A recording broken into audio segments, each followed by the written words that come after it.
Jai Ho. Subscribe the channel and press the bell icon. Would never miss updates from Charamangal. जय हो। आज के इस भौतिक युग में हम लोग सुख सुविधा के साधनों को जोड़ने और भोगने में प्रकृति माँ को लगातार कष्ट दे रहे हैं, पर्यावरण को प्रदूषित कर रहे हैं। पहले लोग प्राकृतिक जीवन जीते थे, यानी वे इच्छाओं से दबन नहीं होते थे, वे अपनी आवश्यकताओं के अकॉर्डिंग जीते थे। जितनी उनकी आवश्यकताएं होती थी उतने ही साधनों को वे इकट्ठा करते थे। और यह तो हम सब जानते हैं कि आवश्यकताएं तो हर आदमी की बहुत थोड़ी होती है, सीमित होती है, लिमिटेड होती है, जबकि इच्छाएं अनंत है। प्रकृति हर जीव की आवश्यकताओं की पूर्ति कर सकती है, लेकिन इच्छाओं की नहीं। और हम लोग इच्छाओं की इस दौड़ के अंदर जो वनस्पति जगत, जो प्रकृति हमारी बेसिक नीड्स को फुलफिल करती है, उसे ही लगातार कष्ट दिए जा रहे हैं। अपनी महत्वाकांक्षाओं की पूर्ति के लिए हम इन्हें ही समाप्त करने में लगे हुए हैं। शास्त्रों में वर्णन आता है कि पुराने जमाने में कल्प वृक्ष हुआ करते थे। कल्प वृक्ष नाम सुनते ही हमारे मन में एक कल्पना उभरती है कि एक ऐसा मैजिकल ट्री है जिसके नीचे बैठकर व्यक्ति जो भी विश करता है, जो भी मांग करता है, वह वस्तु उसके सामने प्रस्तुत हो जाती है। नहीं नहीं, कल्प वृक्ष का यह अर्थ नहीं है। यह तो कहने का एक अलंकारिक प्रयोग है, भाषा का एक अलंकार है। कल्प वृक्ष का अर्थ हम समझें। कल्प का अर्थ होता है जीव का भाव, हमारी मूलभूत मांग, हमारी नैसर्गिक जो डिमांड है वह हमारा कल्प है। और हमारी उस मौलिक मांग की पूर्ति करने वाला, उस मांग को आपूरित करने वाला, जो फल देने वाला जो पेड़ है, वह कल्प वृक्ष है। तो इस कल्प वृक्ष के बारे में कहा जाता है कि वह कल्प वृक्ष हर जीव की आवश्यकताओं की पूर्ति कर दिया करता था। अब हम देखें, एक शुद्ध प्राकृतिक नेचुरल जीवन जीने वालों की आवश्यकताएं होती ही कितनी हैं? रोटी, कपड़ा और मकान। भूख लगी तो भोजन के लिए तो कुछ पदार्थ चाहिए, पीने के लिए पानी चाहिए, तन ढकने के लिए, सर्दी, गर्मी और बरसात से बचने के लिए, सुरक्षा शरीर को देने के लिए वस्त्र और छत चाहिए। ये सभी आवश्यकताओं की पूर्ति सहज ही वृक्षों के द्वारा हो जाया करती थी, क्योंकि भोजन के लिए गेहूं, ज्वार, बाजरा, मक्का, चावल, ये सब धान उत्पन्न करने वाले पेड़ उस समय मौजूद थे। तन ढकने के लिए बड़े बड़े पत्तों वाले पेड़ होते थे और ओट पाने के लिए, शरीर की सुरक्षा के लिए वट वृक्ष जैसे सघन और घनी छाया वाले पेड़ होते थे, जिनमें व्यक्ति रह करके जंगली जानवरों से स्वयं को सुरक्षित कर लेता था।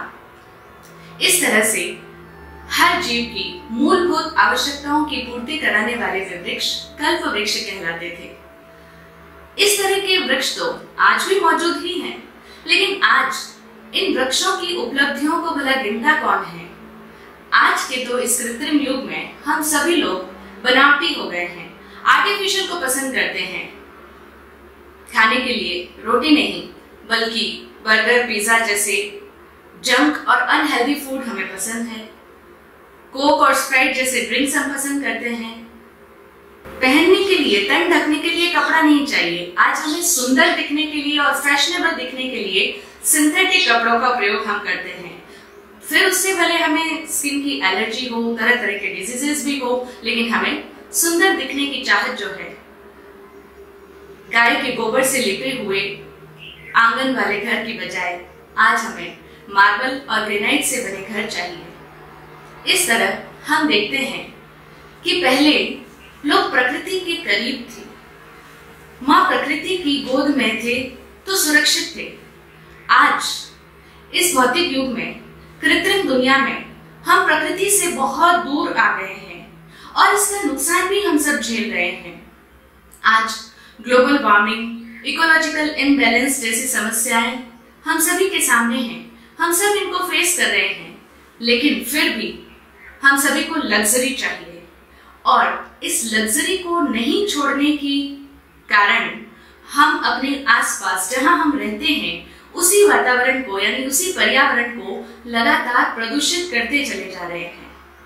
ऐसे में आज का यह दिन, जिसे हरियाली अमावस्या कहा जाता है, यह हमारे लिए एक नया संदेश लेकर आया है। सावन महीने की अमावस्या को हरियाली अमावस्या के नाम से जाना जाता है। प्राचीन काल में भारतीय संस्कृति में पर्यावरण के संरक्षण को ध्यान में रखते हुए वृक्षों में, पेड़ पौधों में ईश्वरीय रूप देकर के उनकी पूजा करने की बात कही गई है। हमारे बड़े बुजुर्ग लोग भी हमें सिखाया करते थे कि वृक्षों में देवताओं का यानी दिव्य तत्वों का वास होता है, इसलिए उन्हें बलवत करना चाहिए, उनकी पूजा करनी चाहिए, प्रदक्षिणा करनी चाहिए। ये सब बातें हमने अपने बुजुर्गों में देखी है, सुनी है, सीखी है।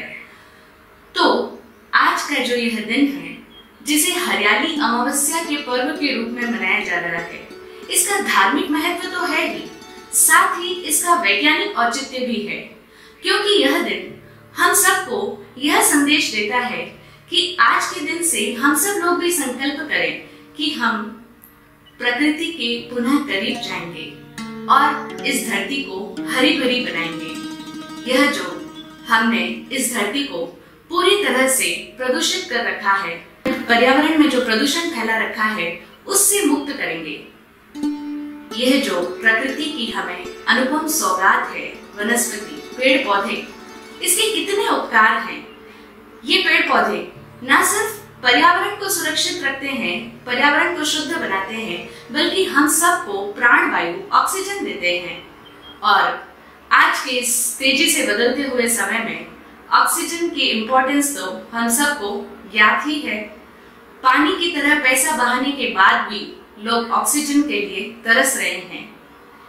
ऐसे इस वर्तमान समय में तो इस हरियाली अमावस्या के पर्व की प्रासंगिकता और भी अधिक बढ़ गई है। इसीलिए हम सभी लोग संकल्पबद्ध हों कि हम धरती को हरा भरा बनाएंगे। और हिंदू शास्त्रों के अंदर वर्णन आता है कि इस हरियाली अमावस्या के दिन वृक्षारोपण करना चाहिए। भविष्य पुराण में कहा गया है कि जिनकी कोई संतान नहीं है, उन्हें वृक्षों को ही अपनी संतान मानकर उनका पालन पालन करना चाहिए। वृक्षों को अपनी संतान माने और उनको बढ़ाएं, उनको जीवन दें। अन्यत्र भी कहीं लिखा है कि एक पेड़ को लगाने से सैकड़ों यज्ञों का पुण्य प्राप्त हो जाता है। तो आज हम सब इस हरियाली अमावस्या के पर्व को मनाएं और धरती को हरा भरा और सुंदर बनाएं। वनस्पति जगत का जो हम पर उपकार है, उनके उपकारों को, उनके सहयोगों को याद करें और उन्हें नमस्कार करते हुए उनके प्रति कृतज्ञता ज्ञापित करें और वनस्पति जगत के प्रति धन्यवाद के भावों से भरकर आभार के भावों में ये स्वर गुनगुनाएं। हरित जगत में तू सुशोभित सृष्टि यह सौंदर्य पावे, पासहारा भोज औषध जीव सब सुख शांति पावे। ना अकारण कुछ अचित हो यत्न यह मुझ में रहे, आवश्यकी आगार में भी भाव करुणा का बहे, प्रभु भाव करुणा का बहे।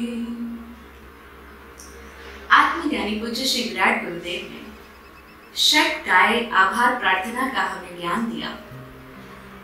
सृष्टि के 6 काय के जीवों का हम सब पर अनंत अनंत उपकार है। उनके उपकारों के लिए हम सभी को प्रतिदिन उनके प्रति आभारी होना चाहिए, प्रार्थना करनी चाहिए, धन्यवाद ज्ञापित करना चाहिए। उस षट काय आभार प्रार्थना में वनस्पति काय की प्रार्थना करते हुए हम कहते हैं कि हे हरित जगत यानी हे हरियाली जगत, तुझसे ही तो इस सृष्टि का सौंदर्य है, तुझसे ही तो भोजन और औषधियां पाकर के हर जीव सुख शांति से अपना जीवन यापन कर रहा है। इसीलिए आज हम सब लोग तुम्हारी इस महत्ता को, तुम्हारे इस इम्पोर्टेंस को समझते हुए तुम्हारे उपकारों के लिए आभारी बनते हैं और इसी के साथ साथ संकल्प करते हैं, अपने भीतर यह यत्न रखते हैं, इस बात की सावधानी रखते हैं कि हम आपको अनावश्यक कष्ट नहीं देंगे। सिर्फ अपने मनोरंजन में, अपने मौज शौक में, अपने ऐशो आराम के लिए, अपनी शानो शौकत दिखाने के लिए हम किसी भी तरह से पेड़ पौधों को नहीं काटेंगे, नहीं उखाड़ेंगे, इनका जीवन नहीं उजाड़ेंगे, बल्कि जो हम आवश्यकता के कारण से इनको उपयोग में लेते हैं, जैसे हमारे जीवन को चलाने के लिए हमें शाक भाजी, औषधियों की, रहने के लिए जो जरूरत के सामान चाहिए, उन सब को जो हम प्रयोग में लाते हैं, उसके प्रति भी हम अपने हृदय में क्षमा भाव और करुणा का भाव रखेंगे। तो आए इस हरियाली अमावस्या के दिन को इस तरह से वनस्पति काय के जगत के साथ में एकमेक होकर के बनाएं और इनके जीवन को भी पल्लवित पुष्पित करें, तब पाएंगे कि हमारा जीवन भी सौंदर्य से भर उठेगा, महक से भर उठेगा। ऐसा ही हो। जय हो, जय हो, जय हो।